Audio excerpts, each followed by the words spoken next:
So today, we're talking about relationships, but a specific topic of relationships. I think they posted this, but I want to talk about this because relationships, we have a lot of issues on planet Earth, and a lot of them have to do with relationships, breakups, rejections, hurts, all kinds of things. But we really have enough problems on planet Earth and not need to make up ones that aren't even there. So it's really a drag when we have relationships that end, but no rational reason, no communication. Now, if we have a misunderstanding and yet we don't feel like we can reconcile it, I'm ABC, you're XYZ, no problem. That's the way it is. And like, well, sorry to see that. Bye-bye. That makes sense. But when you get rejected or betrayed or whatever by somebody and they're not able to explain why they won't talk to you anymore or why they rejected or why they did this maybe a very hurtful thing, it's a drag because without knowing what's going on, we're carrying extra pain. We have enough with the things we do know when we do know what's going on that hurts. But it's really a drag, and it's very selfish when people end things or make drastic decisions in our lives that leave us not knowing why. I'm not picking on anyone in particular or picking on a topic in particular, but it includes things like, those moments where all of a sudden maybe you were in love. I've known people that were in love and they thought this was their relationship, and the person just bailed, disappeared. Sometimes no rhyme, reason, no conversation about it, just done. And it left one or more people confused. If you leave somebody at the altar, and I've known people along those lines too, all the family members are confused. The person who it happened to is feeling quite embarrassed. It's really strange, but there's reasons why people do this, so we'll get to that. Sometimes people have taken their own lives and they don't explain why, and it leaves a lot of confusion. It's very sad and very, disconcerting. Now, sometimes they're doing that and they're not completely in their right mind. Maybe emotionally they're off. Emotionally they're just so too far gone and they can't control it, or chemically they're off. So of course that would be reasons why we're not going to get, really like clear, valid conversation about it. But, it's worth it to do what we can. It would be important for us to start this conversations by saying, we ought to really take inventory and ask ourselves, have we ever left someone stranded? Okay? Just, take a minute with that maybe later tonight. Maybe now, but maybe later tonight. Have I done that? And if so, can I in any way make amends? Did I just stop calling somebody for no known reason? Did I walk away from somebody? Did I run away from a situation, or whatever it happens to be? If we know we've done that, it's really, really, it's really wise to do what we can to make amends. Now, the thing is, there are times when people have, including us, where we have not known we were doing this. So it gets very important it's very important right there to say, well, wait a second. If I didn't know, how am I going to apologize? Well, you don't, because you didn't know. You're clear. And if you'd like to, you can just say a prayer. You can just say, Father, Mother, God, take this prayer on angel's wings to anybody that's relevant here. Take this to anybody relevant and let them know from my heart and soul. I swear, if I've caused any harm and didn't know it, didn't mean to hurt anybody, if I forgot or failed to communicate in any way that would have hurt anybody, left somebody stranded, not knowing, it was not my intention. And even if I was selfish enough to let it be my intention, I am truly, completely sorry and done with that behavior. Just take that moment, and feel the weight being lifted. Feel that energy being lifted out of your heart and soul. And if you really want to, man, it's also cool to imagine that energy being lifted out of the hearts and souls of others. Because there are people out there that are potentially carrying a burden. And somewhere, they won't know why they're out there, having dinner somewhere, and they're suddenly going to go, wow, I don't know what that was, but I feel kind of lighter. And that would be the prayer. So it's very cool.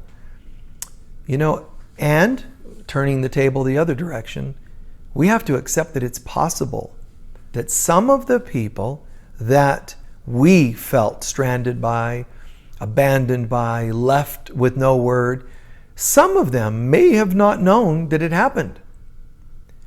So it's wise to do another prayer like that, releasing all such people, Father, Mother, God, all the same, on angels' wings. Take my heartfelt prayer to anyone out there that I was holding grievance with, confused by, that didn't mean it. All of you folks, I'm so sorry for keeping us all imprisoned in the belief that you were hurtful when in fact you may not have known anything about it. It may have all been in my mind or my experience. So all such people, I release you. I bless you. I apologize. And please know, I extend to you love, healing, forgiveness, and all that you deserve in God's eyes. And I pray that that comes to you now, including feeling, even unbeknownst to you, feeling a sense of peace. And feel again that weight off their shoulders, the weight off your own shoulders. And it should bring sort of just a nice peace. It's called a peace that surpasses understanding.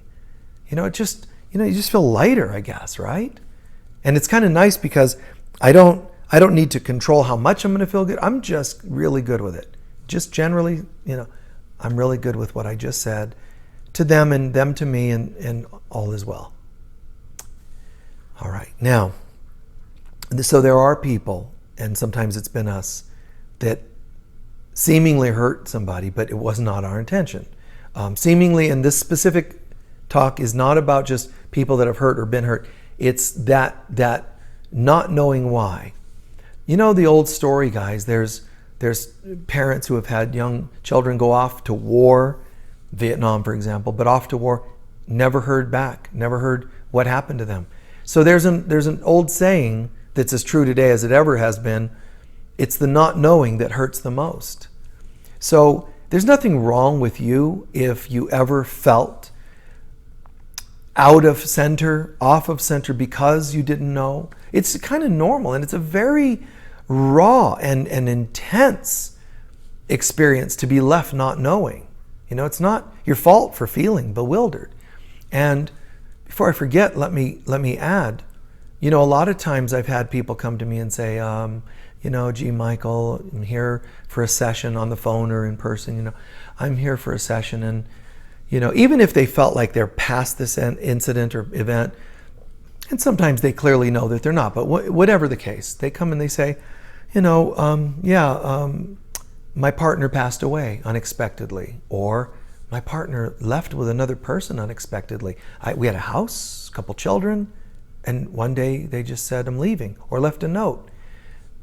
If this applies to you, it could be an old boyfriend, girlfriend, partner, anything.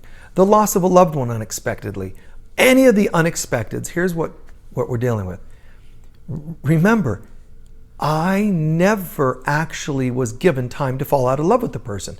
And even if my partner moved out, had somebody in the wings waiting, I'm sitting there twiddling my thumb, still brushing the hair of the children, sending them off to school. My partner, they're off in wherever, the Bahamas, with some newbie.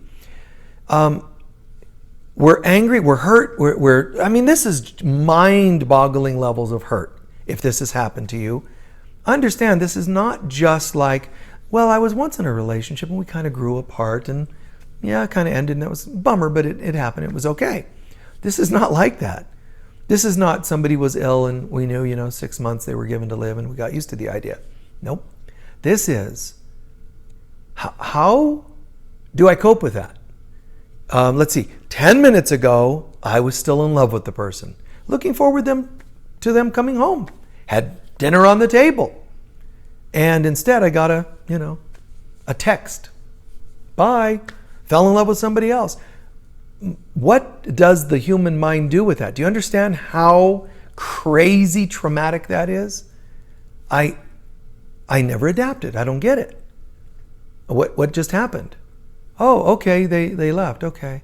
Denial, numbness, crying, anger, counseling for who knows how long. And the counselor, gradually gets me used to the idea, coping. Well, now so-and-so, this has happened to many people. You should go to a support group, Dumbasses Anonymous, and work on that person that did this to you. And,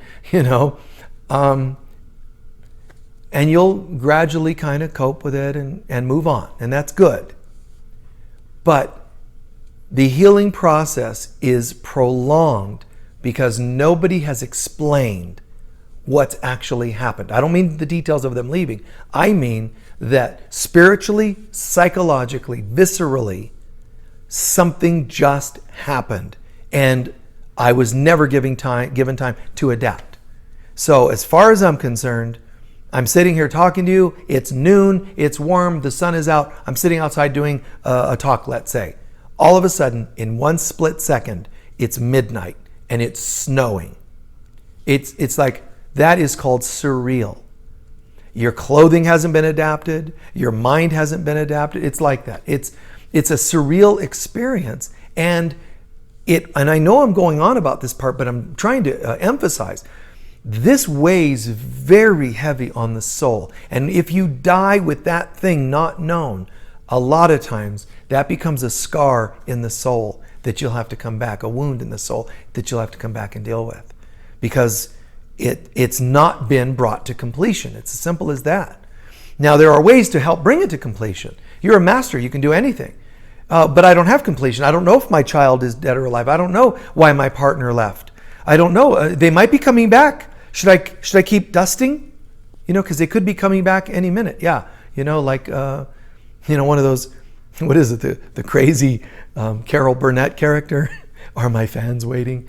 The actress that thinks she still has fans waiting outside, and there are none. It's like that. You're just still dusting, waiting for him to come home, her to come home, or whatever it is. God, what do you do? Well, there are some things, and one of them is, you could say forgiveness. Well, wait a minute. And I have people say, yeah, my husband, partner, whatever, they left middle of the night, never saw them again. All the bank accounts were closed and they took the money, to some other country. And I was left to raise 3 children. I had to get a job the next day, borrow my first month's rent. But I am okay because I forgave him. Wait, have you talked to him? No. Do you know why he left? No. What did you forgive him for? I don't know. I was just told I needed to forgive him. Guys, that's not real. And I'm not saying you can't do forgiveness without knowing.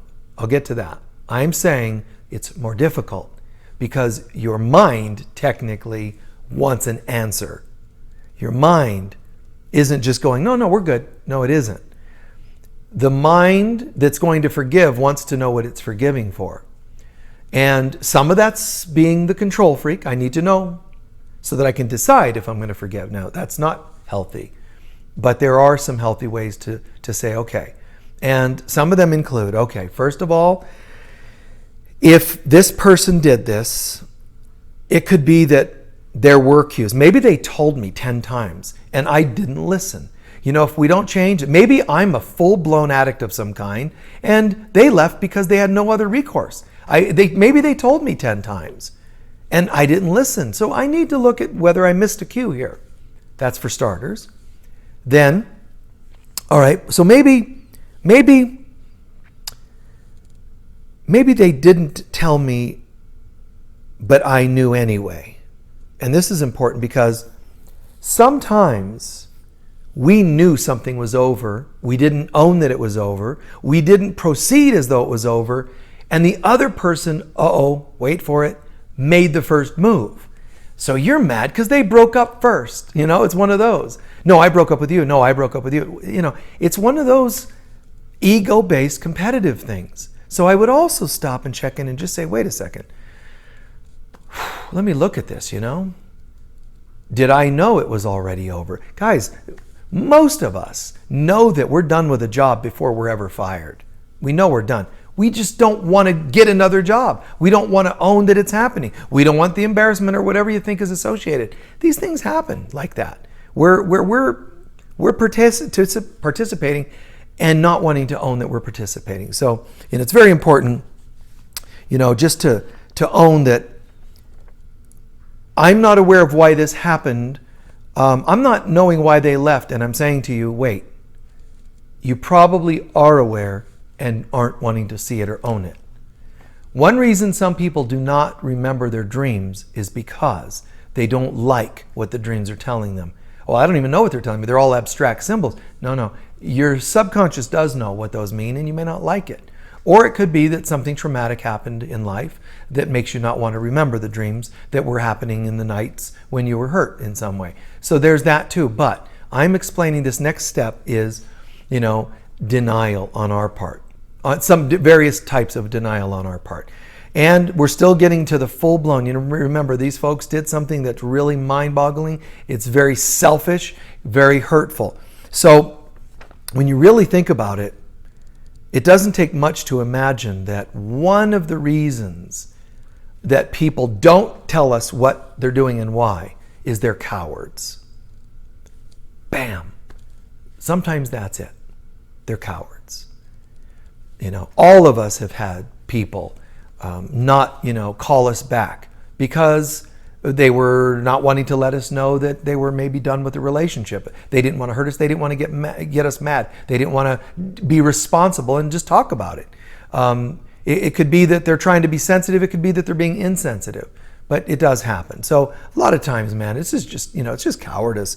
And so when you really think about it, some didn't know or realize that they were doing the deed that's caused us, to be kind of surreal experience and harmful to us. So let's accept that. Another thing is, sometimes they may have been so upset or angry they didn't know how to convey it. But that to me is, kind of being cowardly. They're not spiritually or psychologically mature enough sometimes to say, here's where I'm at. Oh, well, you were going to get mad at me. No. So what I'm saying in this little point as to why some people do this is sometimes they'll look like they're being cowards and sometimes they are. Sometimes they look cowardly, but they will put it on you. Well, you were going to try to talk me into staying married. I didn't want you to tell my parents or whatever. That's still all about them. So it's very important to understand that a lot of the time that people have done this, we can excuse some of it. Well, maybe they didn't know they were doing it, et cetera, et cetera. But no, guys, at the end of the day, there are people, after you pare it all down, there's still a huge chunk of people that are just being weak and selfish. That's it. But no. Weak and selfish. That's why in a 12-step program, you're encouraged to say something such as, this was self-serving, instead of, well, but you did it first, the old childlike behaviors of, you hit me first. No, you hit me first. It's just stupid. 12-steppers are like, they know better. They're like, no matter who did it first, what's my part? Well, I'll talk about my part after they admit their part. No. What is your part? Well, don't they have to? No, they don't. Do you want to wake up and become conscious yet or not? Don't tell me about them. So that's the ticket.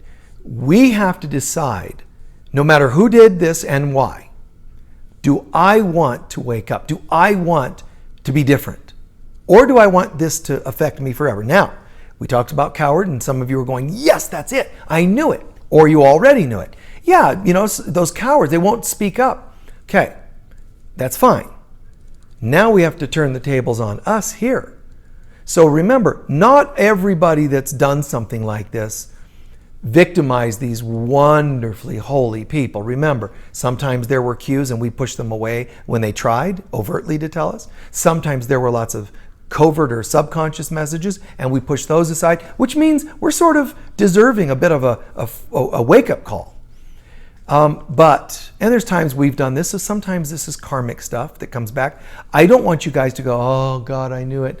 This is my bad karma. I'm not trying to get you to blame yourself. I'm just trying to say the first way to deal with this really ominous, bizarre thing that we're talking about today is to dismantle it. Dismantle it by saying, okay, wait, well, there's a piece of my own karma potentially. There's a piece of signs were there and I wasn't paying attention. There's a piece of, see, we're dismantling it. It looked like this solid hammer that came down, fist that came down on us and just ruined our lives. And it's a drag. The behavior is selfish, weak and selfish. These people that do such a things, it's a fist that comes down and just wipes us out. But, damn, what was my part? How did I add to any of this and dismantle that? That will actually take away most of it. You might still be left with, well, I have deeper understanding now. My mind is more broadened on this. I feel a little clearer and so on. But I still feel hurt that it happened. I still don't understand why they did it. And a final piece is, it's like a teacher of Christ in the early Christian era, an apostle, let's call him, says Jesus or, angels or God or, I'm using this as a parallel to any of us praying. There's this problem. Please take it away. And the problem is not taken away.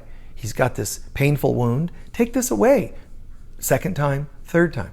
And he's going, I don't understand. I've asked 3 times. I mean, these people are healing people. They're casting out demons. Yet he's like, I've got this one thing that's just bothering me. Now, the metaphor of the story is, it's like he has like a sliver, let's call it, like a thorn or a sliver. And it's causing him really a lot of annoying pain.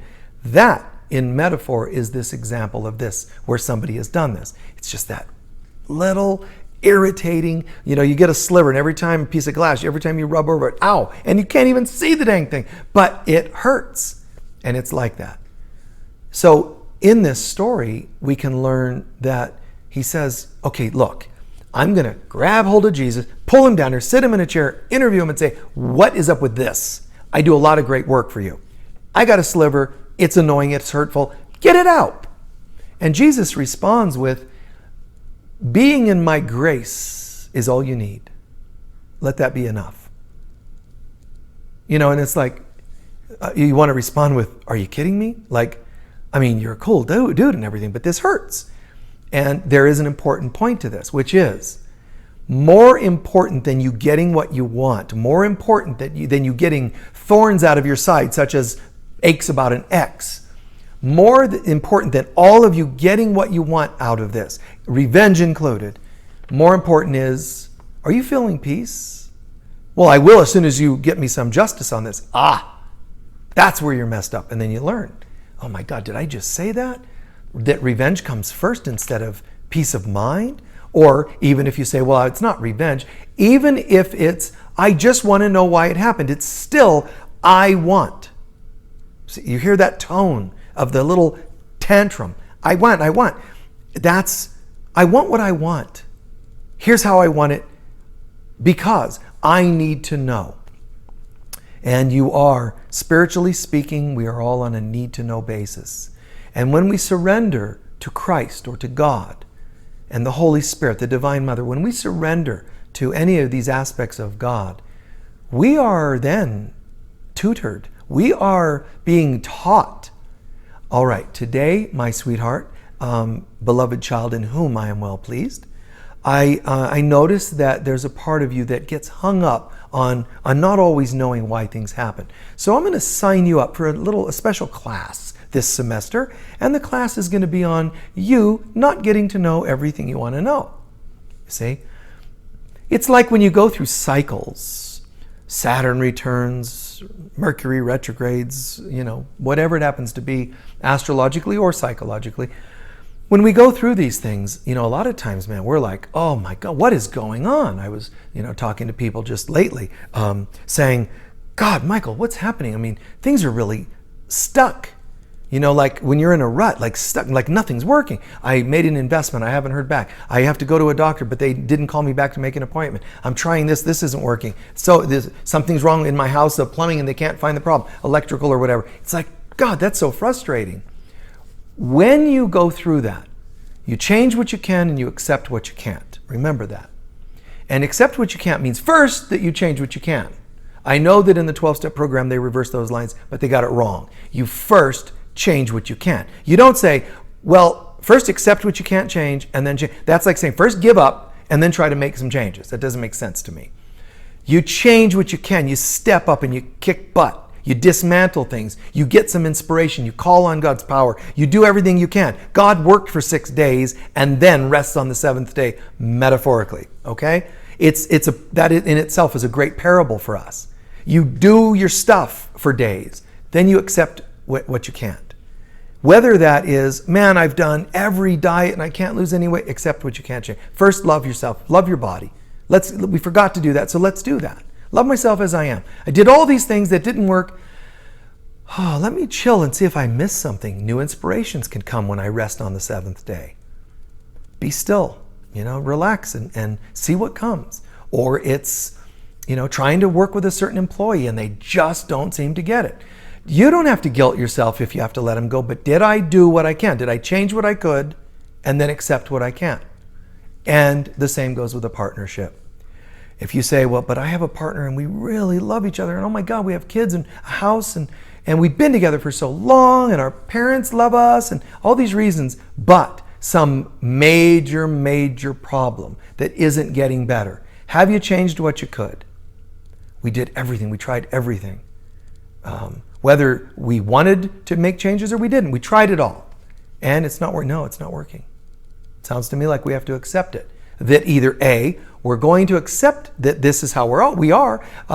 Whatever the problem is, my partners, they're great, they're loving, they always remember anniversaries and birthdays, and they're always there and hold me when I want to be held. It's great, but they're a full-blown addict or they're, whatever, have a second life and I didn't know about it. And, so they have other family, other kids and so on and so on. I guess we're just going to accept it because that you have the right to say, yeah, everything's really actually healthy and good enough. I can see myself wrapping my mind around that. If that's what you're about, then you do it. Or you say, I'm going to accept I can't change it and end it for whatever the reason is. And then you do that. And there's nothing wrong with you doing that as long as you've changed what you could. Acceptance is a very, very powerful tool and a very powerful law. The law of acceptance. Everybody wants to hear about the law of manifestation, the law of abundance, the law of attraction. You need to also know the law of acceptance so that you're not hell-bent on attraction, meaning I'm going to get what I want. You have to also accept what you can't have or what is not divine timing. I think we've done some talks on somewhere along the line, one on divine timing, maybe 9 months ago or something from Unity of Sedona. So you can go online and look for some of those. It's a great catalog that Joy on our team that she made. Great catalog on YouTube because there's spiritual talks all in one kind of compartment. Those are the ones happening at Unity of Sedona. And then there's ones that are the Friday nights, and then there are others, maybe miscellaneous or something like that. So another thing to remember when it comes to if you know somebody has done this, they kind of dropped out or did something like this, I would do this. Well, I'm just hurt that they did it. Okay. And I'm working on it. Okay. And I'm trying to do forgiveness and I'm trying to dismantle it. Great. One other thing related to the do what you can and accept what you can't. And that is, have you asked them? Have you considered asking them? I'm not saying you can always do that. Sometimes it's not doable. Sometimes they've passed away. Sometimes it'll cause more harm to even try and get in touch with them. Don't push it. But if it was possible, did you ask them? I almost always do that because there's no leaks allowed. There's this leak. You have a leak in your energy system when you go, I'm really kind of good. I'm getting my life together. I wish I knew why they left. That's a leak. So I'll put it out there. Hey, any reason why this or whatever happened? And, most of the time we don't hear back from people that do that, even if you put it out there. Once in a while, I've heard people say, yeah, it's really weird. When I ask them, they're like, no, we're good. And then like 9 years more go by without them getting in touch. That's somebody that's a coward again. They're lying. That's the truth. They're lying, obviously. They may feel justified in their lying, but here's the trick. If they're justified in their lying, if they were coming to me for counseling, the person that's lying, and said, well, I'm justified because they'll get upset or whatever, I would say to them, did you ask? Did you try and give them a chance to see if they were going to malign you or react in a certain way? Or are you just assuming? Because you shut down, you cut them off on the judgment that they were not going to do well with it, and now they're left hanging. You're going to hell with them, not literally, but I'm saying, you tried to cut them off. You're going to feel the pain that you left them in. You never escape the pain you cause other people, especially if it was carelessly like that. So just own it. So I tell both parties, man, ask. Don't make assumptions. It's such cowardice. But it's really amazing because it's passive-aggressive behavior. See, because something's gone on. Something's gone wrong with them. They don't like something that's happening in their lives, and they're trying to cover it up by getting rid of you. Or they're not happy with something going on in their lives, like or in their life with you. Like they may be upset about something with you, but instead of owning it, they're going, well, I can't, because whatever I'm upset about, I want to change. I want you to change something. I'm upset about something and I want you to fix it for me. But yet you can't, or that you might not do that. Now they're ticked off. See, they've gone from, gosh, I'm just not feeling as in love and I'm embarrassed, so I'm going to bow out. Cowardice. But instead, they're angry. Not just scared. Now they're angry. And the anger is, you've done something, or I think you've done something. It's not just done something to hurt me, because then they should communicate that. But it's also sometimes, I just don't like what you did. You didn't do what I want you to do, because I want something from you. You won't do it. I want a relationship from you. You won't give it to me. I want to not have a relationship, and you won't let that go. So whatever it is, I'm ticked off. Now, because I can't control you, I'm going to passively, aggressively control you. Bye. It's like, so I broke up.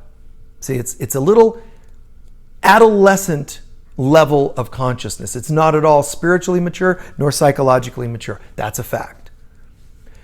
So breathe into this just for a sec, guys, what I've covered so far. Just for 10 seconds.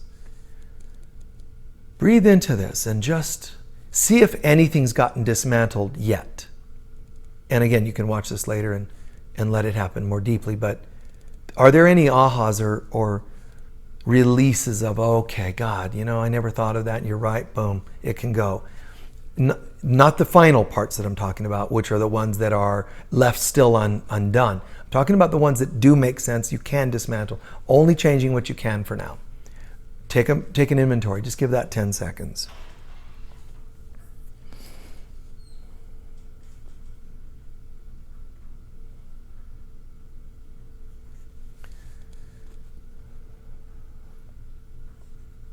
And you can choose to share a prayer along the lines of just saying, when we're done, or later tonight or whenever, if there's anything I'm still missing, let me now release it to my Divine Mother, who's always there for me, the nurturer, who's always there to hold me and wipe my brow when I've been tired or hurt, wipes the tears away and so on when I'm upset. Call on her. Just say, wow, I know you're there for me. Call on Christ if you would like, or the Divine Mother, whichever. The Holy Spirit. Just call on the Divine and say, if I've missed anything, I'm willing. I don't have to know the details. I'll willingly let it go as thoroughly as possible, and then do so. Now, in my own experience, I remember, just very briefly, I remember an incident in 6th grade. I shared this with somebody, I think, in the last year, with somebody for some reason, so hopefully it's not redundant to them if they're watching. But I did. I had this teacher in 6th grade. Now, I kind of had a family where I wasn't fitting in right, so I wasn't really seen and all that like some of you. So that was kind of a drag to be sort of alone as a kid. Now, something happens and I go to 6th grade and it's a new school, and the teacher at some point saw something of value in me athletically and said, Michael, I want you to join our track team. Now there's not a track team like in the school. There's one where they, for a couple of weeks, all the schools would get together and just do this kind of as a fun outing, for everybody. So it's like, okay, wow. And I felt like, wow. And it's interesting because when somebody sees you, often some of us will retreat fearfully, but some of us step up and excel. When somebody says you have a talent, you sort of go, I do, and then you step into it more. So it's really, really beautiful. People encouraging other people. So I'm like, wow. Well, one day, probably 1 week into training, and we're here, the thing's going to happen tomorrow. It's Friday at school, and we were going out to the track to do some exercise, preparation for tomorrow's track meet. We were walking out there, and I remember I'm walking maybe 20 feet behind the teacher, who was doubling as the coach, and he stops, turns around, and says, "You're off the team." I went, "What? You're off the team. I know what you did. You're out of here." I never knew what he was thinking, what he did. Now, I could right now go, big deal. No, man. Those things cause a strange, surreal wound in us. But what I'm asking everybody to do, despite these examples and stories, is to say, sometimes there's karmic stuff. Sometimes they didn't know. I know that something happened. Somebody may have thrown something by accident and hit him. I never saw it. And so he turns, sees me and goes, "Must be you." So I took the hit somehow for somebody else. Okay, maybe it was karmic. Just practice being okay. Don't say fine and bite the bullet and hate doing it. Don't take the hit unless you really understand and can afford it. And I do feel like I can afford that. It happened once in 8th grade, in our class, in science class, the only time I think I ever took a science class, and it was a dismal failure. But sitting in science class, we never did science. None of the kids in that school went into that classroom and all they did was screw around because they could do it. We would like trash can fires and just stupid things. It's all everybody did in the class because nobody knew anything else to do. It wasn't made interesting to them, I guess. And so we're all, well, one day, a shocker. I was actually sitting at my desk and doing work. I was face down in the book, making notes, whatever, right? Like you're supposed to. And the one time I'm doing that, I just noticed there's a disruption in the force. I can hear like a weird sound in the room.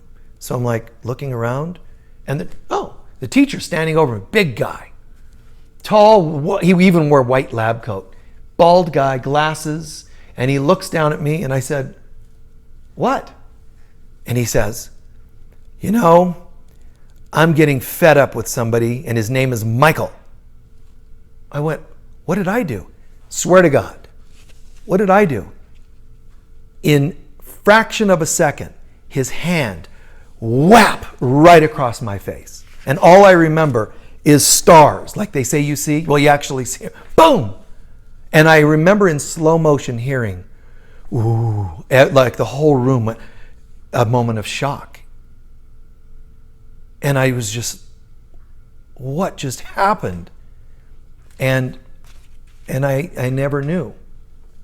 Not really what happened. Somebody might have thrown something. Again, something happened and he thought it was me. And I want you to know that it's not that I'm saying we're all just angels, but when you're often the whipping post, there's a reason why people are drawn to you as the whipping post.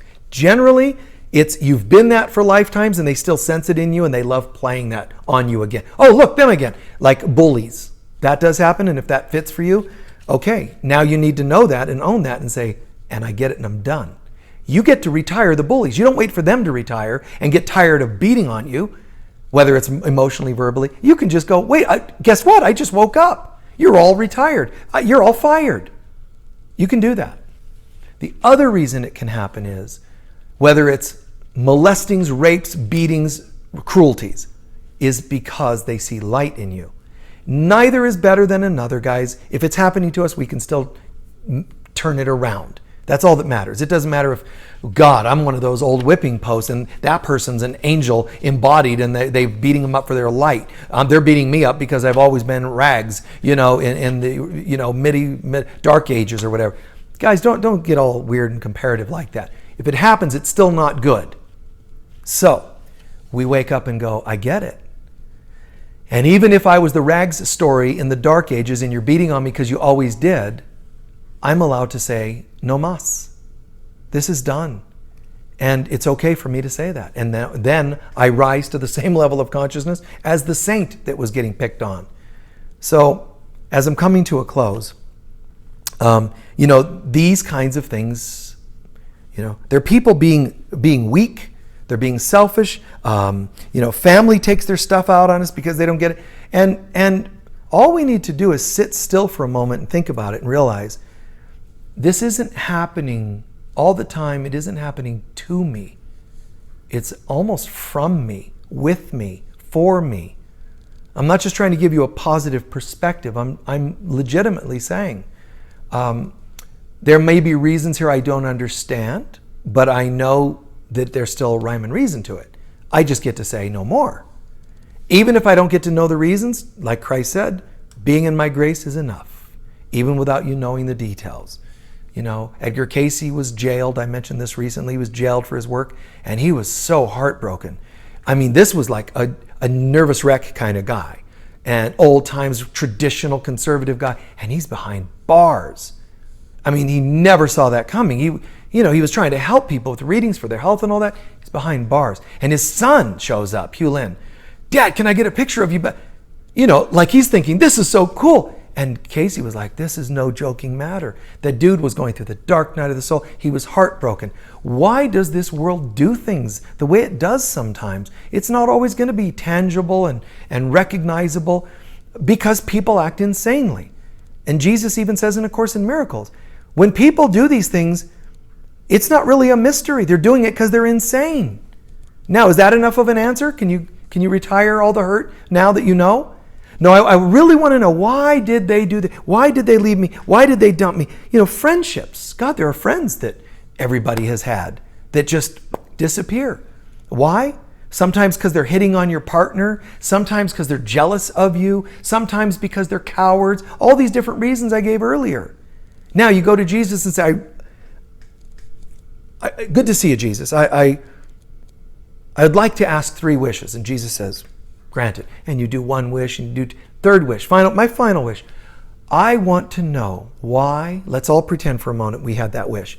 I want to know. And Jesus, you got to answer me honestly, right? Yes, I do. I want you to tell me why this person left me. Why? I'm talking about people that have been hurtful. Why did they do this? Why did they, name it. Are you ready for an answer? Jesus says, yes. And he says, beloved, yes. It's because they're insane. That's what you would hear, I swear. He's saying not like mentally ill insane. He's saying when people do things that cause harm to themselves or others, they are not in their God mind. Now, why would we use the term insane? Because if you're not in your God mind, there's no other mind to be in but God's mind. So that means you fabricated a make-believe mind. You're pretending to be off your rocker, to not be a divine being and act divinely. So yeah, technically we could say that they're, acting insanely. I hope this has made good sense, guys. I do. I pray that in any way it alleviates some stuff. It's kind of a drag to hear a talk like this and then hear one piece of it is, you will not always know. But I still gave you an answer for even that. People act insanely. Now that needs to be enough. What I know is most important is my consciousness, not who's around. Clearly, if if somebody's not around me and they would do something like that, split without word, run away with, your boyfriend, girlfriend, if they would do any of these things, do you want them around? It doesn't make sense to me. Well, no, but I just wanted to know why. Okay, but they weren't nice enough and healthy enough to tell you why. Now can you let them go? No, still, but, okay. I think now you need some healing with yourself, not just them. You got caught in something. There's a dear friend who's been one of our best supporters over the years, and she's kind of in a situation where she's going to pass over soon, probably any day now. And one time when there were some people acting very weird and selfishly and egotistically a few years back in my life, and I remember her saying, how are you doing with it all? I said, well, it is bizarre. It's kind of surreal that people act this insanely. And she says, well, my mother told me people like that are little people with little minds. And it was beautiful because it was such a great summary. I've quoted that a couple of times, and I went to the lady's bedside the other day and said, I never forgot something that you said that comforted me during a very difficult time. Little people with little minds. It's a beautiful summary, playful, almost humorous way to say it, but it does sum it up well. Anybody that's done something like this to you hurtfully, anybody that's tried to jab at you and get you back for things they thought you did, anybody that's just pulled out, not even explained why they pulled out, the friendship, the partnership, whatever, they are little people with little minds. Now that summarizes all the other wording. Cowards, passive aggressive, etc. They're little people with little minds. That's where they're coming from. How much room do you want to give them inside of your soul? And the truth be known, now that I see it, now that I know it, and I say in my prayers like we did earlier, goodbye, etc. Now that I see what's really happening, little people, little minds, and I don't want that occupying my space, I actually can use the healing from those people to launch me to new levels of understanding. So now I'm actually grateful, sincerely, authentically grateful for what I gained from this, which is this was a test in little people with little minds trying to get something from me, and they didn't get it. In some way they were acting out or trying to get something, and they didn't get it. So they're pissed, they're mad, they're angry, they're vengeful. Now, if I can say goodbye to that anchor falls to the bottom of the sea, and I rise. I move, I sail, I rise, whatever. The ballast gone, I'm free. So you don't really want to stay hooked to that kind of a person anyway. But if only I knew, oh, thank you for sharing. Now you're hooked to them again. Take a deep breath because you're going under. And that's okay if that's what you want to do. But consider making a different choice, one of healthiness and one of release to a new level. Okay? Real quickly, let me say this and share this. It's great to be with you guys again. It's Friday evening. Remember that just a couple days away, it's Sunday mornings, 9:45 Pacific time. We have our free sacred services. You can watch, experience the most or all of the sacred service that we do at Unity of Sedona. They are extraordinary. They're different than most, different than maybe any other I've ever seen. So they're really beautiful. The talks are deep and great sharing and sacred readings, all kinds of cool things. And I love the prayers we do, meditations. It's really quite beautiful. So many, many blessings, lots of love to you. And thanks for letting me share these stories and experiences so that they may help. All right? Peace be with you. Bye-bye.